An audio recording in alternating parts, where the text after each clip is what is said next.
Lawyers representing the family of Gabby Petito have released a photograph showing Gabby's bruised face, purporting to prove that she was beaten and even possibly strangled before her then boyfriend Brian Laundrie's interactions, her and Brian Laundrie's interactions with Moab police last summer.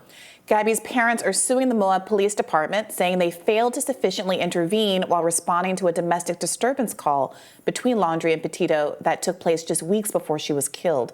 Joining us now to break down this new update is senior national correspondent at NewsNation, Brian Entin. Welcome back, Brian.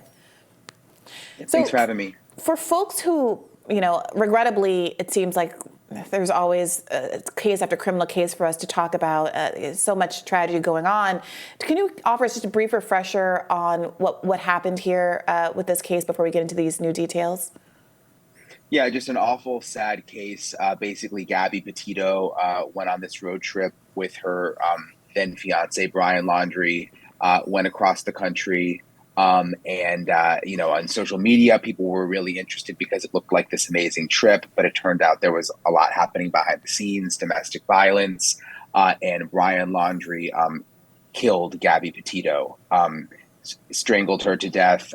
She was found in the Teton National Park out in Wyoming. There was this massive search for her. He also disappeared, you probably remember, and then eventually he was found in a swamp in Florida and killed himself. But there's just been so much fascination about the case ever since. And now this new photo has emerged. It emerged just yesterday. So the photo is some evidence that they had this interaction with the police prior to her death, so the implication, right, is that the police should have been aware that there was actual abuse going on because she looks clearly like she's been the victim of physical abuse, so that she looks like she got hit in the eye, and that they didn't do something about it then when they could have theoretically prevented her from eventually being killed by him is really an indictment of how the police handled this.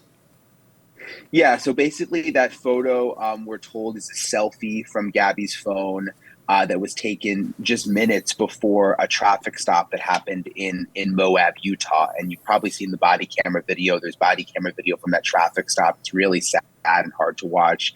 Gabby's crying, but her parents are now suing the police department, basically saying that they handled the situation incorrectly, that they didn't identify Gabby as the victim, that if they had arrested Brian or if they had taken more action, it may have saved Gabby, because it was just 2 weeks later that she was murdered. And they're now trying to use this photo in the lawsuit to show, look, she had these injuries. They weren't as visible in the body camera video, but they were clearly there because the photo was taken just minutes before the traffic stop.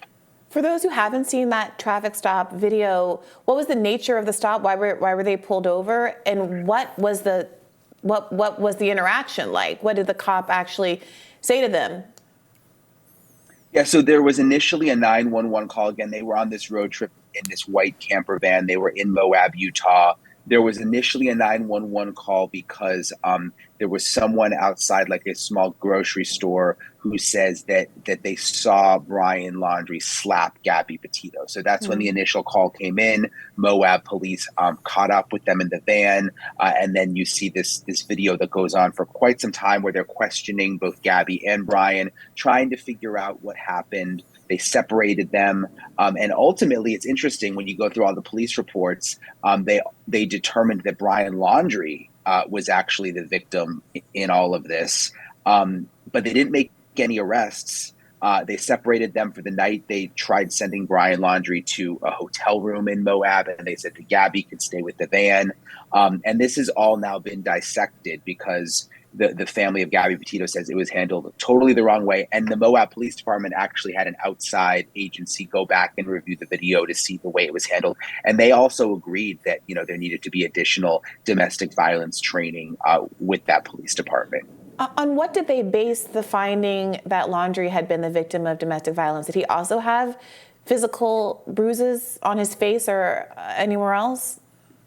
So when they were interviewing both, Gabby Petito at one point was trying to say, oh, no, it wasn't his fault, and was sort of like blaming herself. But if you talk to domestic violence experts, that's very, very common. I mean, that's something that comes up a lot, which goes back to why the family believes that the police department handled it the wrong way. And again, when the outside agency reviewed it, when they recommended the additional training for the Moab Police Department, because those are warning signs that, that most domestic violence experts would say, a police officer should be able to pick up on.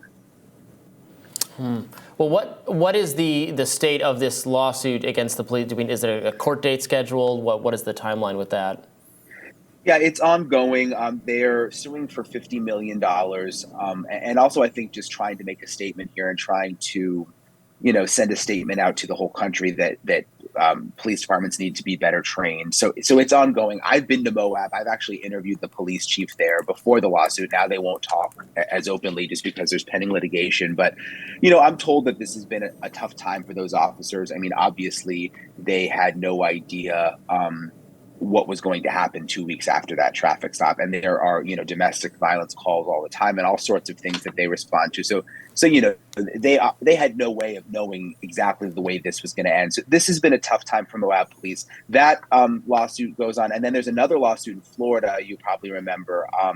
Gabby Petito's family is also suing Brian Laundrie's parents too. So there's these two sort of lawsuits happening at the same time. Is that lawsuit having to do with the suggestion that they knew where Brian Laundrie was up until when he ostensibly committed suicide? I remember hearing rumors that they had been in contact with him and were actually maybe aware what was going on with him.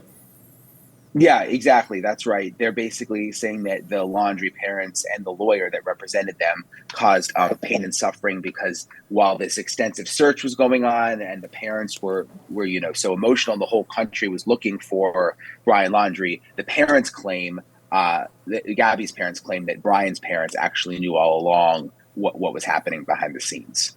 This is such an interesting set of lawsuits. The domestic violence intervention question is one that has much broader application. Obviously, there's been an enormous amount of discourse and concern about the extent to which police officers are accused of not intervening sufficiently in domestic violence cases. There have been questions raised about what it means for, I think it's about 40% of police families that experience domestic violence themselves, and if that biases the way that they choose to interact and intervene when they encounter people other than themselves who are committing domestic violence.